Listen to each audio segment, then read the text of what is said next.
Plusieurs pêcheurs des ports de pêche de Bonfils et de Bessia, dans la commune de Matoto, ont contracté une maladie de la peau en haute mer. Au moins 54 victimes de cette maladie ont été recensées au port de pêche de Bonfils. Certains d'entre eux sont admis au CHU d'Onka. En effet, Idrissa Kallo, secrétaire aux affaires extérieures et à la communication et information de la Fédération nationale des pêcheurs et artisans de Guinée, a apporté des précisions sur cette situation qui préoccupe. Au micro de nos confrères de guinématin.com, il précise que depuis avant-hier, mardi 11 avril 2023, certains pêcheurs ont quitté la haute mer, ils sont directement rentrés chez eux. Ils ont remarqué des brûlures au niveau de leur peau. Selon lui, ces pêcheurs ont pris certains médicaments, mais ils ont vu que ça ne va pas. Poursuivant, Idrissa Kallo indique, je cite, « Vu l'ampleur des brûlures et le nombre de personnes touchées, ils sont venus voir les autorités locales du débarcadère de Bonfils. Ces derniers ont remonté l'information au niveau de leur hiérarchie et l'information est arrivée au niveau du ministère de la Pêche. Les services sont ainsi venus sur le terrain.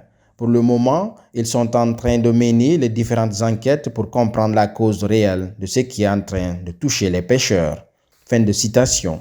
Parlant du nombre de personnes affectées, Idrissa Kallo souligne qu'aujourd'hui, 54 pêcheurs ont été recensés au niveau du port de pêche de Bonfils. Mais il précise qu'au port de Bessia, il y a des cas qui sont signalés, mais il ne connaît pas le nombre pour le dit port.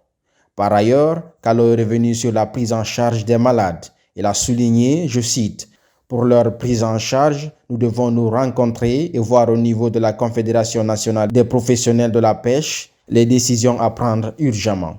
Déjà, nous avons attiré l'attention des autorités pour qu'elles fassent une commission nationale d'enquête d'urgence parce que ce problème, c'est un problème national, c'est une question de vies humaines. Le poisson qui est pêché sur ces eaux est consommé par l'être humain.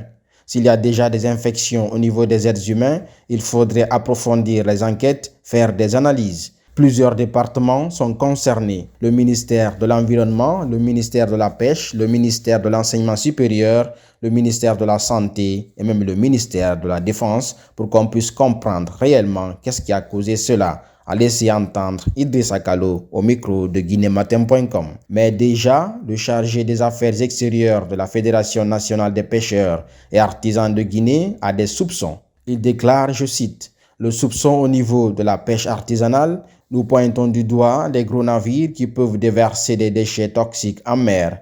Quand ils le font, la zone peut être infectée de déchets chimiques. Il faut que l'État s'implique rapidement pour trouver une solution pour ne pas que les pêcheurs aient peur d'aller en haute mer pour pêcher, ce qui pourrait conduire à une crise de poissons sur le marché, a souligné Idrissa Kallo.